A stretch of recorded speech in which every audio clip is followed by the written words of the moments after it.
الحمد للہ رب العالمین والصلاة والسلام علی اشرف الانبیاء والمرسلین وعلی آلہ واصحابہ اجمعین۔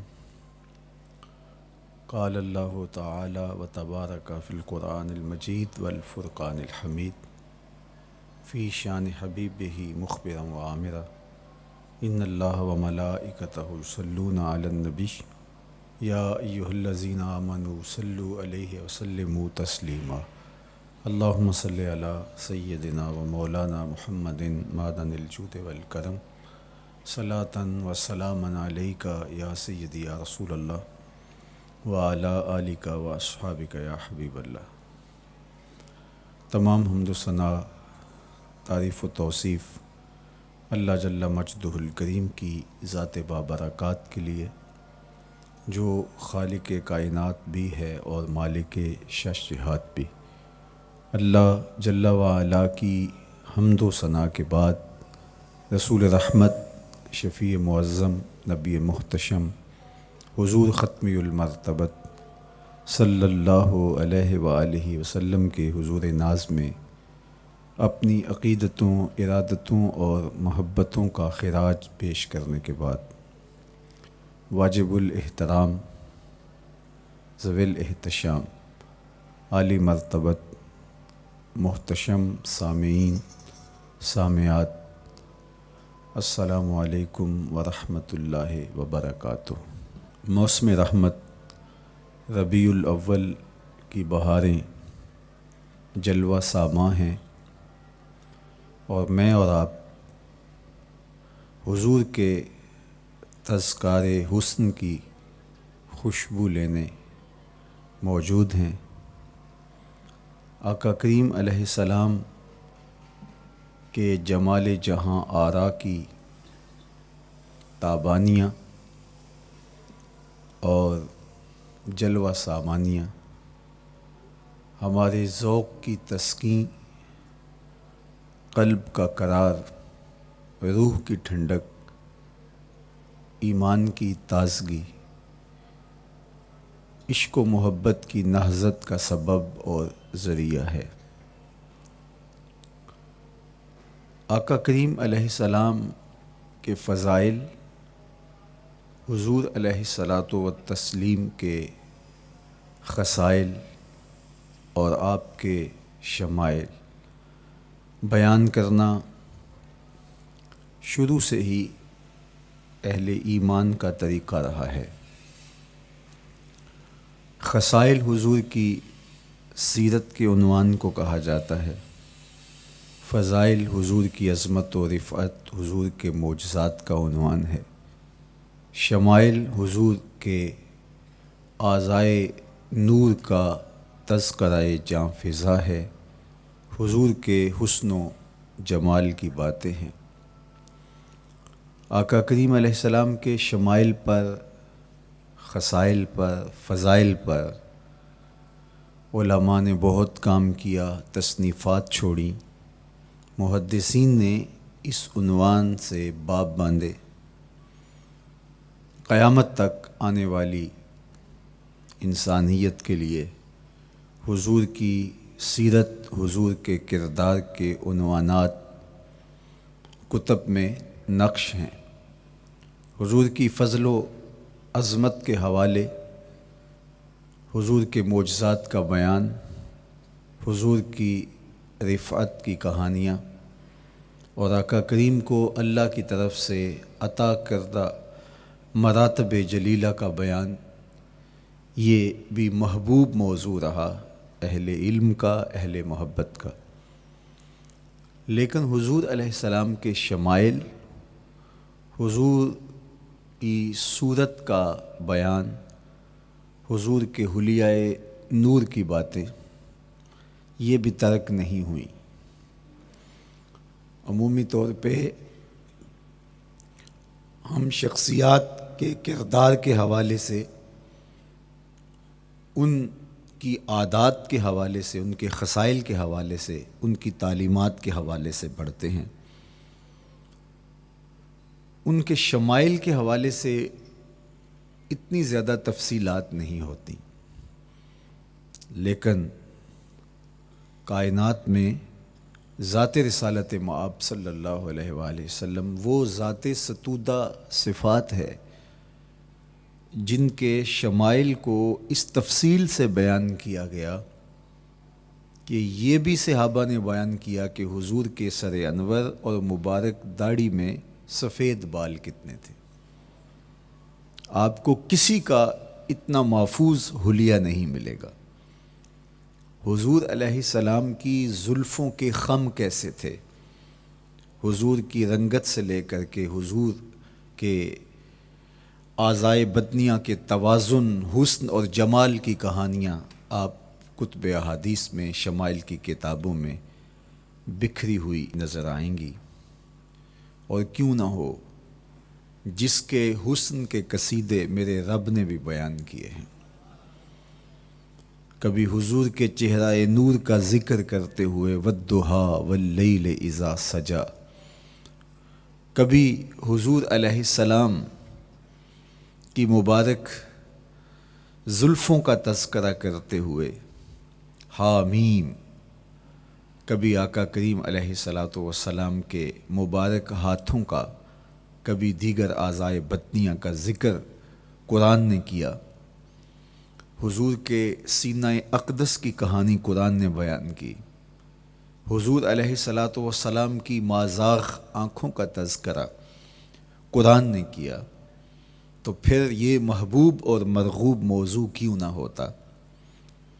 اور آقا کریم کو اللہ نے وہ جمال دیا تھا، وہ حسن عطا کیا تھا، وہ خوبصورتی دی تھی جو حضور کا ہی حصہ ہے۔ ویسے اللہ کا ہر پیغمبر، ہر نبی، ہر رسول خوبصورت ہوا۔ کوئی نبی ایسا نہیں ہے جو خوبصورت نہ ہوا ہو، یہ اللہ کا انتخاب ہے۔ آپ تو دکان پہ سیل مین بھی رکھیں تو اس کی باقی قابلیت کے ساتھ ساتھ اس کی شخصیت کو آپ دیکھتے ہیں کہ جو خوش شکل ہو، آنے والے کو متاثر کر سکے، باوقار لگے۔ تو جس کو اس نے نبی بنانا تھا تو اس کو اس نے یوں ہی یہ عظمت اور یہ رفعت عطا کر دینی تھی۔ تو اللہ کا ہر نبی حسین، ہر نبی جمیل، لیکن جو جمال، جو خوبصورتی، جو حسن، جو شان و شوکت اللہ نے میرے اور آپ کے آقا و مولا حضور ختمی المرتبت کو عطا کی، وہ حضور کا ہی مقسوم ہے، وہ حضور علیہ السلام کا ہی حصہ ہے۔ سر انور سے لے کر پائے نور تک حضور کا ہر عضو بدن خوبصورتی کا مرقع اور جمال کا معیار ہے۔ خوبصورتی کیا ہوتی ہے، حسن محمد کو دیکھ لو۔ کوئی عیب، کوئی نقص حضور کے پاکیزہ وجود میں نہیں رکھا گیا۔ خلقت مبرأ من کل عیب، حضور کے سامنے حضرت حسان بن ثابت نے یہ پڑھا اور آقا کریم نے اس پر خوشی کا اظہار کیا اور اللہ کی بارگاہ میں دعا کی، اللہم ایدہ بروح القدس، جبریل امین سے اللہ اس کی مدد فرما۔ تو انہوں نے یہ بات کہی کہ آپ کو ہر عیب سے مبرہ رکھا گیا ہے، آپ کا پیکر نور، آپ کا وجود مسعود حسن و جمال کا ایسا مرقع بنایا گیا کہ جس میں کوئی نقص نہیں رکھا گیا۔ صوری حسن بھی عطا کیا گیا، مانوی حسن بھی عطا کیا گیا۔ حضور کے اعضاء کا جو ظاہری حسن تھا وہ بھی اپنی مثال آپ تھا، اور جو باطنی جمال اور باطنی حسن اور باطنی کمال عطا کیا گیا تھا وہ بھی اپنی مثال آپ ہے۔ اگر حضور علیہ السلام کے مبارک ہاتھوں کو جمال دیا گیا ہے، لیکن جو توانائی عطا کی گئی، جو طاقت عطا کی گئی، ید اللہ کے جو جلوے ان ہاتھوں میں رکھے گئے، وہ بھی ایک دل آویز کہانی ہے۔ اگر آنکھوں کی پتلیاں خوبصورت ہیں اور آپ کی مبارک آنکھوں کی چمک سے کائنات اس کو دیکھ کر کے مبہوت ہو جاتی ہے، مازاق کے کجلے اس میں رکھے گئے ہیں، لیکن اس کا معنوی حسن بھی دیکھیے کہ حضور بیٹھے مدینے میں ہیں اور جنت کا مشاہدہ کر رہے ہیں۔ وہ توانائی بھی عطا کی گئی کہ جس طرح روشنی میں دیکھا جاتا ہے حضور اسی طرح اندھیرے میں دیکھتے ہیں۔ فرمایا صحابہ صفیں سیدھی رکھا کرو، مت سمجھو کہ میں صرف آگے دیکھتا ہوں، میں آگے بھی دیکھتا ہوں، میں پیچھے بھی دیکھتا ہوں، میں تمہارے رکوع بھی دیکھتا ہوں اور دلوں میں پیدا ہونے والے خشوع بھی دیکھتا ہوں۔ اقبال بولے اے فروغت صبح آثار و دہور، چشم تو بی نندائے ما فی الصدور۔ لوگوں کی نظریں تو سینے کے اوپر دیکھتی ہیں، اے آمنہ کے در یتیم تیری نظر تو سینے کے اندر چھپے راز بھی دیکھتی ہے۔ تو صوری حسن بھی اور معنوی حسن بھی اللہ نے اپنے محبوب کو عطا کیا، اور اللہ جل شانہ نے وہ جمال دیا حضور کو کہ جو دیکھتا وہ دیکھتا ہی رہ جاتا۔ ایسی چمک، ایسی رعنائی، ایسی خوبصورتی اور ایسا جمال تھا، دیکھنے والے کہا کرتے ہیں اللہ اللہ، یاد آتا ہے خدا دیکھ کے صورت تیری۔ کتنے لوگ ہیں جنہوں نے صرف حضور کے چہرے کو دیکھا اور لبوں پہ کلمہ جاری ہو گیا۔ معروف نام حضرت عبداللہ بن سلام رضی اللہ تعالیٰ عنہ کا ہے۔ یہودیوں کے بہت بڑے حبر تھے، بہت بڑے عالم تھے۔ حضرت یوسف علیہ السلام کی اولاد سے تعلق تھا، اور اس معاشرت میں ایک وقار کی مسند پہ براجماں رہتے، لیکن جو ہی حضور علیہ السلام مکے سے ہجرت فرما کے مدینہ تشریف لائے تو یہ حضور کو دیکھنے آئے۔ با فضل الصدقہ اٹھا کر دیکھیے کہ ایک مناظرہ ترتیب دیا انہوں نے کہ ان سے یہ بات کروں گا، یہ سوال کروں گا، یہ اعتراض اٹھاؤں گا، لیکن جب حضور کی مجلس میں پہنچے اور آقا کریم علیہ السلام کے رخ زیبا کو دیکھا تو سارے سوال بھول گئے۔ رومی بولے اے لقائے تو جواب ہر سوال، حل شود ہر مشکلت بے کی لوکال۔ تیری ملاقات ہی تو سارے سوالوں کا جواب ہے، تیرا ایک بار دیکھ لینا ہی تو سارے مسئلے حل کر دیتا ہے۔ تو سوالات کا ایک ڈھیر اٹھائے لائے تھے، ایک گٹھڑی باندھ کے لائے تھے سر پہ رکھ کے، لیکن جو ہی حضور کو دیکھا تو وہ جو گٹھڑی باندھ کے لائے تھے اس کی گرہیں ڈھیلی ہونے لگی، پھر سوال تتلیوں کی طرح اڑنے لگے، اور حضور کو دیکھا تو کوئی سوال ہی باقی نہ رہا۔ اب آقا کریم نے فرمایا عبداللہ ابن سلام آؤ کدھر آئے ہو؟ یہ تو مناظرہ کرنے آئے تھے، سودا لینے کے لیے بازار گئے ہم، ہاتھ اس کے بکے جس کے خریدار گئے ہم۔ لیکن جب آقا کریم نے پوچھا کہ آؤ کدھر آئے ہو تو انہوں نے کہا حضور میں آپ کا غلام بننے آیا ہوں، تیری تک کے ادامہ میں مرید ہو گئے، حضور کے ہاتھ پہ بیعت اسلام کر لی۔ اب جن لوگوں نے عبداللہ ابن سلام کو تیار کر کے بھیجا تھا وہ امید میں تھے کہ تھوڑی دیر کے بعد ہم سنیں گے کہ انہوں نے سخت سوال کیے اور مسلمانوں کے نبی ان کا جواب نہیں دے پائے، لیکن جب ان کے کانوں تک یہ خبر پہنچی کہ عبداللہ بن سلام نے تو کوئی سوال ہی نہیں کیا بلکہ وہ محبوب کی نگاہوں کا شکار ہو گئے، اور انہوں نے دیکھتے ہی حضور پر تن من سب کچھ نچھاور کر دیا اور لبوں پہ کلمہ جاری ہو گیا، تو وہ صبر نہ کر سکے اور عبداللہ ابن سلام کے پاس پہنچے اور جا کے کہا کہ تو نے یہودیت کی ناک خاک آلود کر دی، تم نے کوئی سوال کیا ہوتا، انہوں نے جواب دیا ہوتا اور پھر تم نے مان لیا ہوتا تو ہم سمجھ جاتے کہ ایک عالم تھا، علمی پیاس بجھ گئی، مطمئن ہو گیا، لیکن یہ عجیب کہانی ہے، سنا ہے تم نے کوئی سوال بھی نہیں اٹھایا، انہوں نے جواب بھی نہیں دیا، بس تم نے ان کو دیکھا اور دیکھتے ہی تمہارے لبوں پہ کلمہ جاری ہو گیا، تو یہ کیا کہانی ہوئی؟ تو عبداللہ ابن سلام نے جو جواب دیا وہ آب زر کے ساتھ لکھنے کے قابل ہے۔ انہوں نے کہا کہ یہ بات میری سمجھ میں بھی نہیں آئی، جب میں اس آقا و مولا کی چوکھٹ پہ پہنچا اور میں ان سے سوال کرنے کے لیے لفظوں کو ابھی ترتیب ہی نہیں دیا تھا کہ میری نظر ان کے جمال جہاں آرا پہ پڑ گئی، اب عبداللہ بن سلام کے لفظ سنیے، فرماتے ہیں فلما تبینت وجہہ عرفت ان وجہہ لیس بوجہ کذاب، جب میں نے ان کے جمال جہاں آرا کو دیکھا، چہرہ نور کو دیکھا، رخ زیبا کی زیارت کی، تو میں نے پہچان لیا یہ چہرہ کسی جھوٹے کا ہو ہی نہیں سکتا ہے۔ دیکھنے والے کہا کرتے ہیں اللہ اللہ، یاد آتا ہے خدا دیکھ کے صورت تیری۔ اللہ نے صورت ہی ایسی بنائی، جمال ہی ایسا دیا، خوبصورتی ہی ایسی دی کہ جو حضور کو دیکھتے وہ دیکھتے ہی رہ جاتے۔ تو کتنے لوگ تھے کہ جنہوں نے محض حضور کو دیکھا، پھر اس کے بعد لب کھلے تو کلمہ ہی جاری ہوا۔ وہ خوبصورتی اور وہ جمال اللہ نے اپنے محبوب کو عطا کیا۔ آقا کریم علیہ الصلوۃ والسلام کا ایک ایک عضو بدن خوبصورتی کا مرقع تھا، بلکہ خوبصورتی کا معیار تھا۔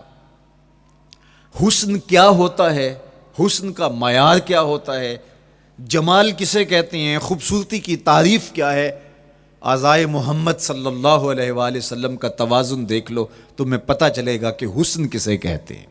حضور علیہ السلام کو اللہ تعالیٰ جل شانہ نے جو حسن بخشا، جو جمال دیا، جو خوبصورتی دی، وہ حضور کے مبارک قدموں سے اس کا انداز کیجئے کہ جس کے قدم اتنے سونے ہیں اس کا چہرہ کتنا سونا ہوگا۔ حضرت عبداللہ بن بریدہ رضی اللہ تعالی عنہ حضور کے مبارک قدموں کا ذکر کرتے ہوئے وصف جمال محمد کی کہانی چھیڑتے ہیں اور فرماتے ہیں کانا رسول اللہ صلی اللہ علیہ وآلہ وسلم احسن البشر قدماً، کہتے ہیں کہ کائنات میں جتنے سونے قدم میرے حضور کے تھے کسی کے تھے ہی نہیں۔ جو جمال اللہ نے حضور کے مبارک قدموں کو دیا تھا، اللہ اکبر، وہ کسی اور کا مقسوم نہیں تھا۔ خوبصورت قدم۔ اور حضرت انس رضی اللہ تعالیٰ عنہ، حضرت ابو ہریرہ رضی اللہ تعالیٰ عنہ، اور حضور کے وصاف ہیں حضرت ہند بن ابی حالہ رضی اللہ تعالیٰ عنہ، یہ حضور کا حلیہ بیان کرتے ہیں۔ حضرت امام حسن بن علی رضی اللہ تعالیٰ عنہ نے حضرت ہند بن ابی حالہ کو ایک دن کہا کہ مجھے اپنے آقا و مولا کا حلیہ بتاؤ، تو انہوں نے حضور کا حلیہ بیان کیا۔ یہ حضور کے وصاف ہیں، چونکہ انہوں نے حضور علیہ السلام کو بہت قریب سے دیکھا اور آقا کریم علیہ السلام کی زیارت سے مالا مال ہوئے۔ ویسے حضرت امام حسن نے بھی تو حضور کو دیکھا تھا، اور بھی اصحاب نے حضور کو دیکھا تھا۔ یہاں یہ بات دلچسپی سے خالی نہیں ہے کہ صحابی ہی تب بنتا ہے جب وہ حضور کو بنظر ایمان دیکھے، لیکن صحابہ ایک دوسرے سے پوچھتے تھے کہ بتاؤ حضور کیسے تھے؟ میاں تم نے نہیں دیکھا؟ تو وہ کہتے تھے دیکھ کر بھی نہیں دیکھا۔ صرف چند لوگ ہیں جو حضور کا حلیہ بیان کرتے ہیں۔ اس کی کیا وجہ؟ تو علماء نے لکھا کہ حضور کے چہرے پہ جلووں کی تابش ایسی تھی اور حضور کا جمال ایسا تھا اور اس کی چمک ایسی تھی کہ کسی میں ہمت ہی نہیں تھی کہ وہ جی بھر کے دیکھ سکے۔ تو بعد میں ایک دوسرے سے پوچھتے تھے بتاؤ تم نے دیکھا تو حضور کیسے تھے؟ اگر ان لوگوں کی تعداد میں آپ کو بتاؤں تو 3 درجن سے زیادہ نہیں ہوگی جو حضور علیہ السلام کے وصاف ہیں، حضور کے حلیہ نگار ہیں، جو آقا کریم علیہ الصلوۃ والسلام کی صورت کا نقشہ بیان کرتے ہیں۔ دیکھا 1,24,000 اصحاب نے ہے، لیکن جو وصف بیان کرتے ہیں، شمائل رسول کو بیان کرتے ہیں، ان کی تعداد 3 درجن سے زیادہ نہیں ہے۔ اور یہ بھی وہ لوگ ہیں جنہوں نے حضور کو بچپن میں دیکھا، جنہوں نے حضور کو سوئے ہوئے دیکھا، حضور کو بہت قریب سے دیکھا۔ حضور علیہ الصلوۃ والسلام کے پاس ان کا آنا جانا بہت زیادہ تھا، اس طرح انہوں نے حضور علیہ السلام کو دیکھا۔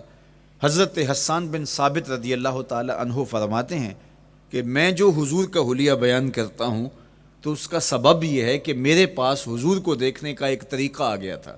فلما نظرت الی انوارہ فودعت کفی علی عینی خوفا من ذہاب بصری، کہا کہ جب میں حضور کو دیکھتا تھا تو اپنی آنکھوں پر انگلیاں رکھ کے انگلیوں کی اوٹ سے دیکھتا تھا کہ حضور کے جلووں کی چمک سے میری آنکھوں کی بینائی نہ جاتی رہے۔ یہ کون کہہ رہے ہیں؟ حضرت حسان بن ثابت رضی اللہ تعالیٰ عنہ۔ اور آپ جانتے ہیں حضرت حسان بن ثابت رضی اللہ تعالیٰ عنہ شاعر ہیں، اور شاعر حسن دیکھنے میں بڑا دلیر ہوتا ہے، اور یہ حسن بھی ابھی پوشیدہ ہے، 70,000 بشریت کے پردے ڈالے گئے ہیں۔ اگر یہ حسن بے نقاب ہوتا تو کوئی جلووں کی تاب ہی نہ لا سکتا۔ یہی بہتر ہے کہ وہ پردے میں رو پوش رہے، وہ اگر پردہ اٹھا دے تو کسے ہوش رہے۔ کس کی ہمت تھی؟ اب چھپا ہوا مستور حسن بھی اگر دیکھتے ہیں تو آنکھوں پہ انگلیاں رکھ کے دیکھتے ہیں، اور بیان کرنے والوں کی تعداد میں نے عرض کی کہ 3 درجنوں سے زائد نہیں ہے۔ تو یہ وہ لوگ ہیں جنہوں نے حضور کو دیکھا۔ اب امام حسن پوچھ رہے ہیں حضرت ہند بن ابی حالہ رضی اللہ تعالی عنہ کو کہ آپ نے حضور کو دیکھا تو مجھے بتائیے میرے نانا کا جمال کیسا تھا۔ تو حضرت ہند بن ابی حالہ نے حضور کا حلیہ بیان کیا۔ تو جب حضور کے قدموں کی کہانی انہوں نے بیان کی تو حضرت ہند بن ابی حالہ نے کہا کان النبی صلی اللہ علیہ وآلہ وسلم شسن القدمین والکفین، حضور علیہ السلام کے مبارک قدم اور حضور کی ہتھیلیاں پر گوشت تھے۔ یہ حضور علیہ السلام کے مبارک قدموں کا جمال بیان کرتے ہیں۔ اللہ اکبر۔ اور حضور علیہ السلام کے قدموں کے بارے میں امام ترمذی جو شمائل میں حدیث لائے ہیں اس میں انہوں نے یہ بھی بیان کیا کان رسول اللہ صلی اللہ علیہ وسلم مسیح القدمین، حضور علیہ السلام کے مبارک قدم ملائم تھے، خوبصورت تھے، کھردرے نہیں تھے، کوئی پھٹن نہیں تھی۔ عمومی طور پہ قدم پھٹ جاتے ہیں اور ایڑیاں بہت سارے لوگوں کی پھٹ جاتی ہیں تو وہ خوبصورتی باقی نہیں رہتی۔ تو وہ کہتے ہیں کہ حضور مسیح القدمین تھے، اور جب آقا کریم علیہ الصلوۃ والسلام کے مبارک قدموں پہ پانی ڈالا جاتا تو وہ ڈھل کے نیچے چلا جاتا۔ یہ تھا حضور کے قدموں کا حسن اور حضور کے قدموں کا جمال۔ اچھا، آقا کریم علیہ السلام کی جو مبارک ایڑیاں تھیں وہ زیادہ پر گوشت نہیں تھیں، ان کے اوپر گوشت زیادہ نہیں چڑھا تھا، اس لیے کہ ایڑیوں کا زیادہ پر گوشت ہونا ایڑیوں کے حسن کو زائل کر دیتا ہے۔ حسن کا مرقع ہی جمال مصطفیٰ ہے، تو اس لیے اللہ نے ایک ایک عضو کو تراش کر کے بنایا ہے، بلکہ پوچھ پوچھ کے بنایا ہے۔ جس طرح حسان بن ثابت رضی اللہ تعالی عنہ کہتے ہیں کأنک قد خلقت کما تشاء، محبوب مجھے تو یوں لگتا ہے جس طرح آپ کے رب نے آپ کو آپ سے پوچھ کے بنایا ہے کہ محبوب بتاؤ کہ میں آپ کے اعضاء کو کیسے توازن اور کیسے حسن اور کیسے جمال دوں۔ تو حضور کی مبارک ایڑیاں یہ پرگوشت نہیں تھیں، باقی حضور کے پاؤں پرگوشت تھے اور کوئی پھٹن نہیں تھی، بالکل نرم گداس اور بالکل جو ہے وہ ملائم تھے، اور جب پانی ڈالا جاتا تو پانی ڈھل کے نیچے 1 سیکنڈ میں آ جاتا۔ یہ اللہ نے محبوب کو حسن دیا۔ حضرت ہند بن ابی حالہ نے کہا کہ حضور کے مبارک تلوے جو تھے وہ درمیان سے اٹھے ہوئے تھے، ایڑیوں سے لے کر کے انگلیوں تک یہ تلوہ کہلاتا ہے، جو اس کا نچلا حصہ جو زمین سے مس کرتا ہے، اور اس میں جو درمیان والا حصہ ہے یہ اٹھا ہوا ہو اور بالکل پاؤں سیدھا نہ ہو تو یہ پاؤں کا حسن ہے۔ پاؤں کا بالکل سیدھا ہو جانا یہ پاؤں کے حسن کو زائل کر دیتا ہے۔ اس میں تھوڑا سا خم ہو، جب چلے تو انگلیاں اور پنجے کا جو ہے وہ آگے والا حصہ زمین پہ لگے اور ایڑی لگے، اور درمیان والا حصہ زمین پہ نہ لگے، تو یہ حسن ہوتا ہے کسی کے پاؤں کے تلوے کا۔ اللہ نے محبوب کے مبارک قدم کی پشت کو بھی حسن دیا، حضور کے تلووں کو بھی حسن دیا، حضور کی ایڑیوں کو بھی حسن دیا۔ سائل الاطراف، حضور کی مبارک انگلیاں قدرے لامبی تھیں، اور یہ حسن ہوتا ہے۔ انگلیاں چھوٹی ہوں، ان کا قد پست ہو تو پاؤں کی خوبصورتی دکھائی نہیں دیتی، لیکن اللہ نے اپنے محبوب کی انگلیوں کو بھی ایک لمبائی عطا کر کے اس کو بھی ایسا جمال دیا تھا، یار جو پاؤں کو دیکھتا رہے وہ پاؤں کو ہی دیکھتا رہ جائے۔ اللہ اکبر۔ اچھا، بعض احادیث میں آتا ہے کہ حضور علیہ السلام کے مبارک تلوے جو ہیں لیس لہا اخمس، یہ لفظ ہیں کہ وہ اخمس نہیں تھے، یعنی وہ درمیان سے اٹھے ہوئے نہیں تھے، تو اس کا کیا مطلب ہے؟ یہ حضرت ابو ہریرہ رضی اللہ تعالیٰ عنہ سے جو مروی روایت ہے اس میں یہ ہے لیس لہا اخمس، اور حضرت ہند بن نبی حالہ سے جو حضور کے مبارک تلووں کا حسن بیان کیا گیا ہے، تو اس میں یہ بیان کیا گیا ہے کہ حضور علیہ الصلوۃ والسلام کا مبارک قدموں کا تلووں کا حسن یہ تھا کہ وہ درمیان سے تھوڑے سے اٹھے ہوئے تھے، اور یہ خوبصورت پاؤں کا جمال ہوتا ہے۔ تو ان دو چیزوں میں علماء نے تطبیق کی ہے۔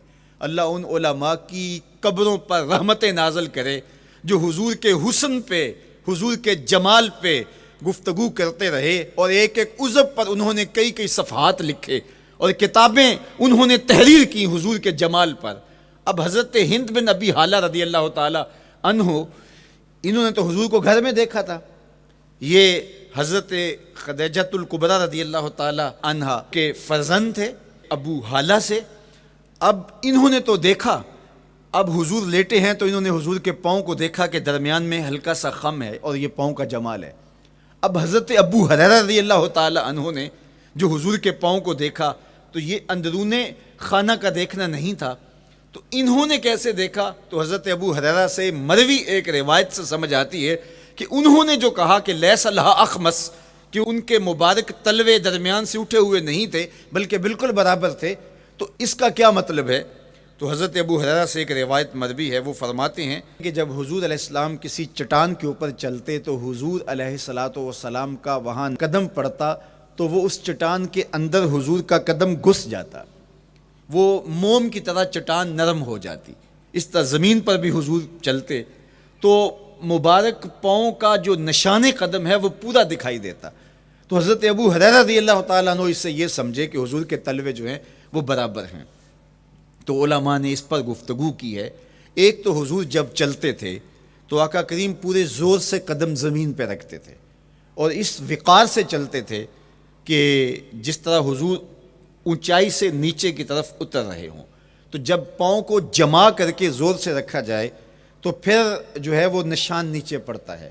یا اللہ اپنے محبوب کے لیے زمین کو اور پتھروں کو بھی نرم کر دیا تو پھر حضور کے تلووں کا نقش بھی زمین کے اوپر جو ہے وہ حویدہ ہو جاتا۔ سلطان قاتبائی نے ایک ایسا ہی پتھر جس کے بارے میں شنید تھی کہ اس پر حضور کے قدموں کا نقش موجود ہے، تو انہوں نے 20,000 دینار کے اندر وہ خریدا، اور انہوں نے یہ کہا کہ جب میں فوت ہو جاؤں تو حضور کے قدموں کے نشان والا پتھر میری قبر کے سرہانے بطور کتبہ لگایا جائے۔ علامہ شہاب الدین خفاجی علیہ رحمہ لکھتے ہیں ہوا موجود الی الآن، وہ اپنے دور میں کہانی بیان کرتے ہیں وہ آج بھی سلطان قاتبائی کی قبر کے سرہانے وہ پتھر نصب ہے جہاں حضور کے قدموں کے نشان موجود ہیں۔ اللہ اکبر۔ تو آقا کریم علیہ الصلوۃ والسلام کے مبارک تلوے، حضور علیہ السلام کی کم گوشت تراشی ہوئی ایڑیاں، اور مسیح القدمین حضور علیہ السلام کے ملائم نرم گداز پاؤں، ان کا حسن اور ان کا جمال، اور آقا کریم علیہ السلام کے قدموں کی انگلیاں جو قدرے لمبی تھی، اور ان میں جو درمیان والی انگلی تھی وہ زیادہ لمبی تھی، اس پر حضرت میمونہ بنت کردم رضی اللہ تعالی عنہا اس انگلی کا حسن بیان کرتی ہیں، کہتی ہیں مجھے شوق ہوا کہ میں حضور کو دیکھوں، تو اپنے والد گرامی کے ساتھ حجۃ الوداع کے موقع پر میں بھی سعادت حج پا رہی تھی، تو حضور کو ملنے کے لیے جب ہم پہنچے تو آقا کریم اونٹنی کے اوپر سوار تھے، ناقہ پر جلوہ فراز تھے، تو میرے میں ہمت نہ ہو سکی کہ حضور کے چہرے کو دیکھ سکوں۔ ایسا جلوہ، ایسا جمال، اللہ اکبر، اور ایسا روب اور ایسی چمک چہرے کی اور تابشیں تھیں کہ میرے اندر ہمت نہ ہو سکی کہ میں حضور کے چہرہ نور کو دیکھ سکوں۔ اب آقا کریم اونٹنی پہ سوار تھے تو میں حضور کے مبارک پاؤں کو دیکھنے لگی، میں بس حضور کے پاؤں کا جمال اور خوبصورتی دیکھنے لگی، اسی میں کھو گئی۔ اب حضرت میمونہ بنت کردم رضی اللہ تعالی عنہا حضور کے مبارک قدموں کی ایک انگلی کا حسن بیان کرتی ہیں۔ اللہ اکبر۔ حضرت میمونہ بنت کردم سے یہی ایک روایت مروی ہے، ساری زندگی ان کے پاس سرمایہ یہی تھا، جب کسی مجلس میں جاتی تو وہ کہتی تمہیں بتاؤں حضور کی مبارک انگلی کا حسن کیا تھا؟ یہ سرمایہ ساتھ لیے لیے پھرتی کہ میں نے حضور کی انگلی کو دیکھا ہے، میں نے حضور کے قدم اور حضور علیہ السلام کے تلووں کی زیارت کی ہے. تو وہ اس حسن کو بیان کرتے ہوئے کہا کرتی تھی فما نسیتو فیما نسیتو طولا اصبع قدمہ السبابہ علی سائر اصابعہ.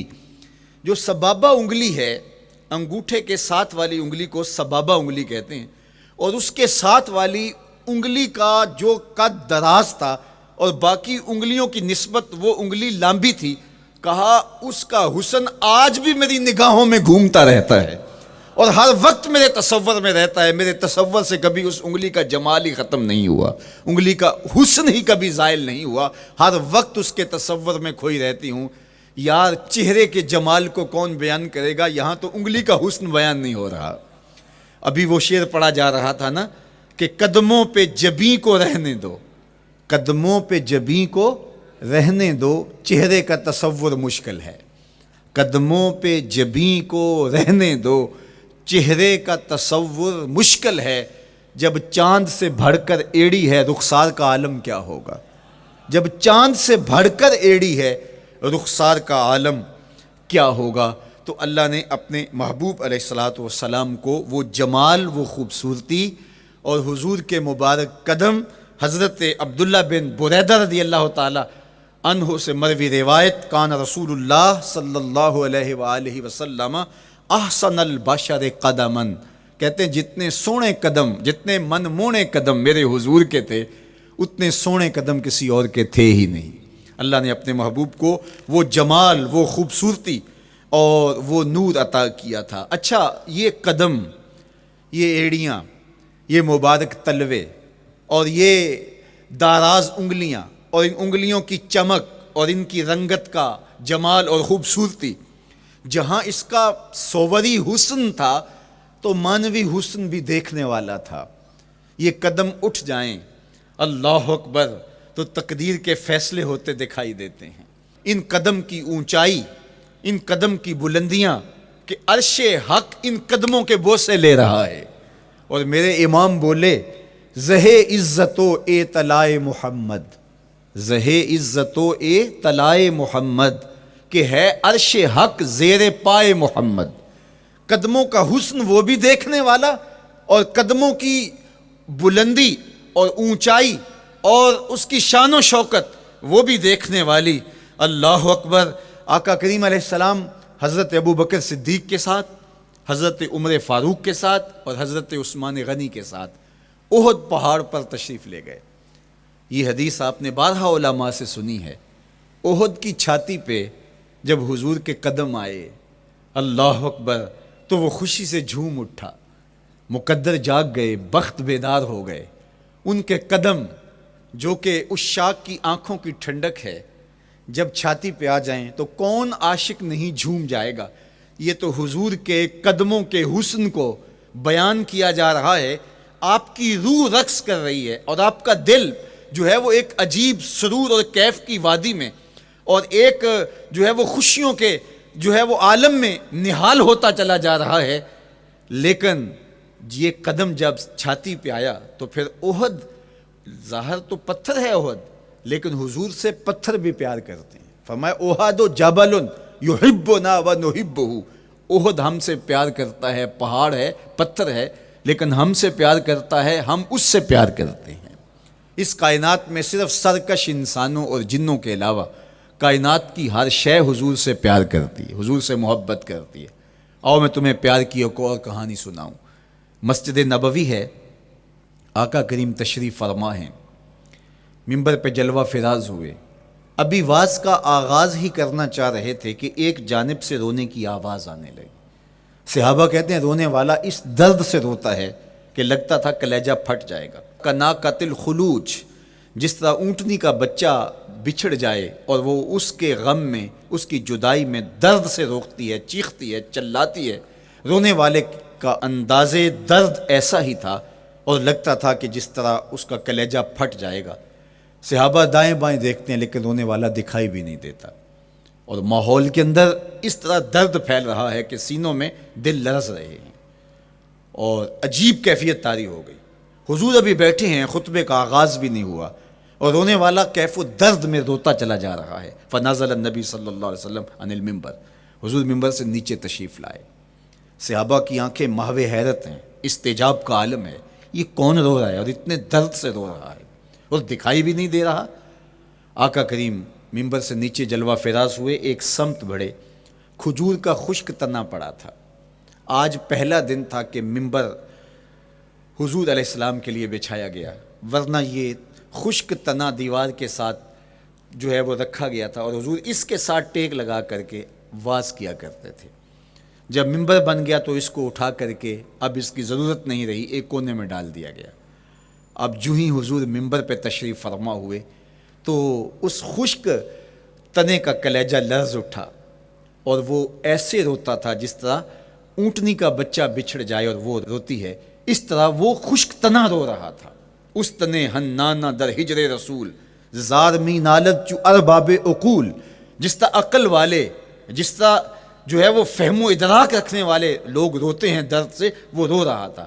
آقا کریم علیہ السلام اس کے پاس گئے اور اس کو اپنی آغوش میں سمیٹ لیا۔ بچھڑا ہوا بچہ جب اپنی ماں کو ملے تو اس کی ہچکیاں بن جاتی ہیں، اس کی گھگھی بن جاتی ہے، تو یہی کیفیت اس کی ہو گئی اور آقا کریم اپنا دستے رحمت اس کے اوپر پھیرتے چلے جاتے ہیں۔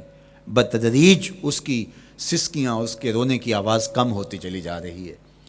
آہستہ آہستہ وہ خاموش ہو گیا۔ حضور پھر دوبارہ تشریف لائے اور ممبر پہ خطبہ دینے سے قبل صحابہ کی آنکھوں میں استجاب کا عالم دیکھا، حیرت کی فراوانی دیکھی۔ فرمایا کہ تم جو سوال کرنا چاہ رہے ہو، جو تمہاری آنکھوں میں پوشیدہ سوال ہے، میں اس کو اچھی طرح جانتا ہوں۔ لو لم افعل ہاکذا لحن الی یوم القیامہ، اگر میں ممبر سے اتر کے اپنے عاشق زار کو یوں تسلی نہ دیتا، یہ قیامت تک یوں ہی روتا ہی رہتا۔ حضرت محمد بن سیرین رضی اللہ تعالیٰ عنہ کہا کرتے تھے کہ حضور کی محبت میں ایک خشک تنا بھی زار و زار روئے تو جس کے سینے کے اندر محبت بھرا دل ہے تو وہ حضور کے عشق میں آنسو کیوں نہیں بہائے گا؟ حضور کی یاد میں اس کی آنکھیں آنسو کا خراج کیوں نہیں دیں گی؟ تو وہ خشک تنا حضور کی محبت میں رو رہا ہے۔ اب ہے یہ پتھر، لیکن میرے حضور فرماتے ہیں کہ یہ پہاڑ مجھ سے پیار کرتا ہے اور میں اس سے پیار کرتا ہوں۔ اب حضور اپنے اس محب کے گھر تشریف لے گئے اور اس کی چھاتی پہ قدم رکھا تو وہ خوشی سے جھوم اٹھا۔ فضاربا برجلہ، اپنا مبارک پاؤں زور سے مارا۔ فقال اسبت احد فانما علیک نبی و صدیق و شہیدان، فرمایا احد ٹھہر جا، تیرے اوپر اللہ کا ایک نبی ہے، ایک صدیق اور 2 شہید ہیں۔ تو حضور کی مبارک ایڑی کے لگنے کی دیر تھی، حضور کے قدم کی ضرب کی دیر تھی کہ اس کا زلزلہ تھم گیا۔ میرے امام بولے ایک ٹھوکر سے احد کا زلزلہ جاتا رہا، ایک ٹھوکر سے احد کا زلزلہ جاتا رہا، رکھتی ہیں کتنا وقار اللہ اکبر ایڑیاں۔ زلزلہ آ گیا اس کے اوپر، وہ جھومنے لگا، لیکن حضور نے اپنا مبارک قدم مارا اور وہ ٹھہر گیا۔ اللہ اکبر۔ تو یہ پہاڑ آج بھی اس شاخ جب شہر مدینہ میں حاضر ہوتے ہیں تو وہ احد پہ تو ضرور جاتے ہیں، حضرت امیر حمزہ کے مزار پہ حاضری دینے کے لیے اور اس جبل احد کو دیکھنے کے لیے۔ اور یقین جانیے گا جبل احد کو جب ہم دیکھتے ہیں تو عجیب کیفیات میں ڈوب جاتے ہیں۔ میں تو وہاں دوستوں کو کہا کرتا ہوں کہ آج پورا مدینہ بدل گیا ہے، یعنی اس کی وہ صورت، وہ کچے مکان، وہ گروندے، وہ گھر، وہ کوچہ و بازار، وہ کچی سڑکیں، وہ ماحول آج وہ آپ کو نظر نہیں آ رہا۔ جہاں کچے مکان تھے جن کے اوپر چھت کھجور کے پتوں کی پڑی تھی، وہاں عالی نصب پلازے آپ کو نظر آتے ہیں، فلک بوس آپ کو ہوٹل نظر آتے ہیں۔ وہ کچی سڑکیں آج آپ کو وہاں دکھائی نہیں دیتی، وہاں تارکول کی بچھی ہوئی سڑکیں دکھائی دیتی ہیں، خوبصورت پتھر لگے ہوئے آپ کو نظر آتے ہیں، وہ ممیاتی ہوئی بکریاں، وہ جگالی کرتے ہوئے اونٹ آج آپ کو وہاں دکھائی نہیں دیتے، وہ ماحول آپ کو نظر نہیں آتا۔ تو پرانا مدینہ اگر ڈھونڈنے نکلیں بھی تو ظاہر ہے اگرچہ ان پختہ اور خوبصورت عمارتوں کے اندر بھی عکس جمال محمد کا پڑ رہا ہے، لیکن وہ پرانا دور اگر آپ تلاش کرنا چاہیں تو وہ آپ کو وہ چیزیں نہیں ملتی، لیکن جب آپ احد پہ جاتے ہیں تو میں دوستوں کو کہتا ہوں اس احد کو جی بھر کے دیکھ لو، اس پہ ڈائریکٹ میرے حضور کی نظریں پڑی ہوئی ہیں، یہ بدلا نہیں، یہ 14 صدیوں سے جیسا تھا آج بھی ایسا ہے، اس پہ میرے حضور کی نظریں ڈائریکٹ پڑی ہوئی ہیں، اور آقا کریم علیہ الصلوۃ والسلام نے اس کو یوں دیکھا ہے۔ تو یہ احد حضور سے محبت کرنے والا ہے، حضور سے پیار کرنے والا ہے، اور اس پیار کی وجہ سے یہ پتھر قیامت کے دن جنت میں جائے گا، یہ پہاڑ جنت میں جائے گا۔ یار اگر ایک پہاڑ حضور سے پیار کر لے تو وہ مکین جنت بن جاتا ہے، اور اگر حضور کا غلام ایک عاشق حضور سے محبت کرے تو اللہ اس کو کتنے درجے عطا فرمائے گا۔ تو آقا کریم نے زور سے قدم مارا اور فرمایا احد ٹھہر جا، تیرے اوپر اللہ کا ایک نبی ہے، ایک صدیق ہے، اور 2 شہید ہیں۔ اللہ اکبر۔ تو یہ حضور علیہ الصلوۃ والسلام کے مبارک قدم کی شان ہے، یہ حضور کے مبارک قدم کا جمال ہے اور اس کی خوبصورتی ہے۔ غزوہ ذات الرقاع کے اندر حضرت جابر کا اونٹ چلتے چلتے تھک گیا، سفر لمبا تھا اور اونٹ کمزور تھا، تو چلتے چلتے اس کو تھکن ہو گئی، اب وہ قافلے سے پیچھے رہتا چلا جاتا ہے۔ تو اس نے حضور کی خدمت میں عرض کی، یا رسول اللہ یہ اونٹ تھک گیا ہے اور میں قافلے کے ساتھ چل نہیں پا رہا۔ تو آقا کریم علیہ الصلوۃ والسلام نے اپنے مبارک قدم سے اس اونٹ کو ٹھوکر لگائی، فَنَشِطَ حَتَّى كَانَ مَا يَمْلِكُ زَمَامَهُ۔ حضرت جابر کہتے ہیں اس کی لگام سنبھالی نہیں جاتی تھی، اتنا تیز چلتا تھا۔ یار جس کے قدموں کی ٹھوکر سے یہ توانائی آ جائے، اس کے ہاتھوں کی توانائی کا عالم کیا ہوگا۔ تو اللہ نے صرف حضور کے مبارک قدموں کو صوری حسن ہی نہیں دیا تھا، مانوی جمال اور توانائی بھی عطا فرمائی تھی۔ حضور علیہ السلام کے چچا جناب ابو طالب کہتے ہیں کہ میں حضور علیہ السلام کے ساتھ تھا، تو راستے میں ذی المجار کی منڈی آئی، اور وہاں حالات ایسے تھے کہ پینے کے لیے پانی دستیاب نہیں تھا۔